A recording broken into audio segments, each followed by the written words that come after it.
Assalamualaikum warahmatullahi wabarakatuh. Nama saya Muhammad Farel Saifullah dengan NIM 2205120441.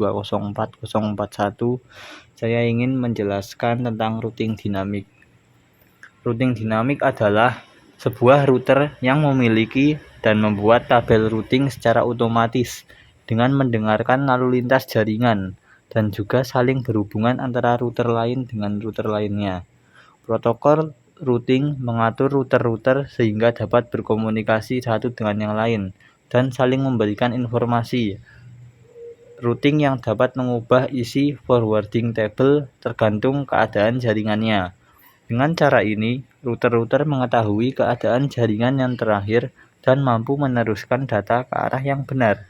Dengan kata lain, routing dinamik adalah proses pengisian data routing di tabel routing secara otomatis. Macam-macam routing dinamik, ada RIP, IGRP, OSPF, EIGRP, dan BGP. Kelebihan routing dinamik hanya mengenalkan alamat network yang terhubung langsung dengan routernya. Tidak perlu mengetahui semua alamat network yang ada. Bila terjadi penambahan suatu network baru, tidak perlu semua router mengkonfigurasi, hanya router-router yang berkaitan saja. Lebih mudah untuk mengatur network yang besar. Kekurangan routing dinamik. Kekurangannya yaitu beban kerja router lebih berat karena selalu memperbarui IP table pada tiap waktu. Kecepatan pengenalan network yang terbilang lama karena router membroadcast ke semua router hingga ada yang cocok. Setelah konfigurasi, harus menunggu beberapa saat setiap router agar mendapat alamat IP yang ada. Susah melacak permasalahan pada suatu topologi jaringan lingkup besar. Dan terakhir, update ARP table dibagikan ke semua komputer, berarti mengkonsumsi atau membutuhkan RAM untuk menentukan jalur terbaik bila terjadi down bandwidth. Jalur ditentukan oleh sistem, bukan admin. Perbedaan spesifik antara routing statik dengan routing dinamis. Routing statik berfungsi pada protokol IP, routing dinamik berfungsi pada inter-routing protokol. Routing statik tidak dapat membagi informasi routing dinamik dapat membagi. Routing statik dapat dibuat dan dihapus secara manual, routing dinamik dibuat dan dihapus secara otomatis. Routing statik tidak menggunakan routing protokol, routing dinamik menggunakan routing protokol seperti RIP atau OSPF. Routing statik Microsoft mendukung multi-home system seperti router. Routing dinamik Microsoft mendukung RIP untuk IP dan IPX atau SPX. RIP adalah sebuah protokol routing dinamik yang digunakan dalam jaringan LAN, Local Area Network, dan WAN, Wide Area Network. Oleh karena itu, protokol ini diklarifikasikan sebagai Interior Gateway Protocol. Protokol ini menggunakan algoritma Distance Vector Routing. Langsung kita masuk pada Cisco, lalu kita buka PC 1 dan kita lihat IP. Dan PC 2 juga lihat IP-nya. Dan PC 3 lihat IP-nya. Pastikan IP-nya sesuai dengan router dan lain-lain. Jangan lupa lihat server, dan server 2 juga jangan lupa dilihat.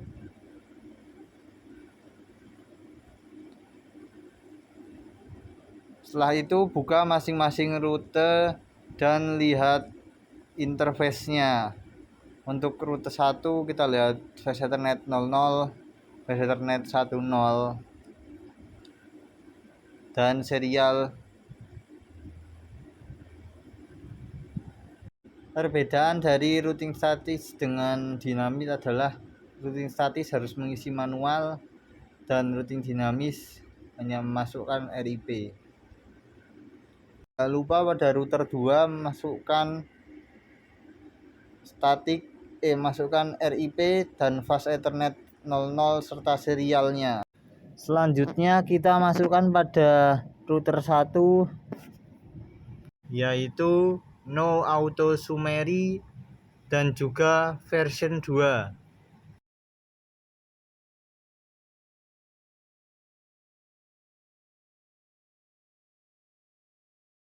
Dan ketika selesai, jika ingin menyimpannya, kita masuk ke config, setting, kemudian save. Selanjutnya pada router 2 kita isi lagi No Auto Summary dan juga version 2. Jangan lupa save di setting, kemudian lanjut ke router 3, kita tambahkan No Auto Summary dan version 2. Setelah selesai, kita klik di bawah, tombol di bawah, kemudian kita pencet yes sambil menunggu hijau. Setelah berwarna hijau, kita ketik di router 1 show IP rute. Dan ketika terjadi seperti ini, artinya sudah terhubung. Kemudian kita masuk ke router 2 dan lakukan hal yang sama, yaitu ketik show IP rute dan kemudian ke router 3 dan ketik yang sama, yaitu show IP rute. Selanjutnya kita akan mensimulasikan. Sebelumnya kita berikan dari PC 1 menuju PC 3.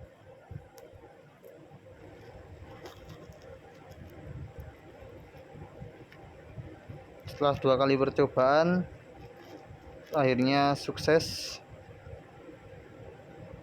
Lanjut ke yang kedua, dari PC 1 menuju ke server 1.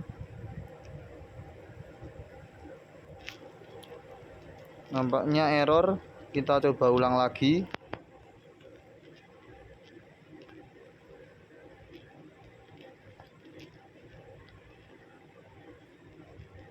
Sukses.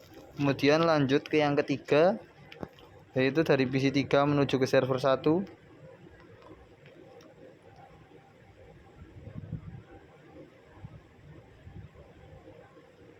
Sukses. Lanjut ke praktek yang keempat, PC 3 menuju ke server 2.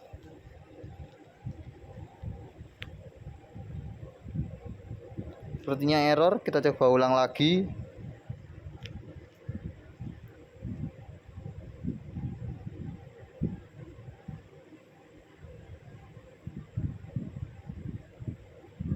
Sukses. Lanjut ke yang kelima, PC 2 menuju ke server 2.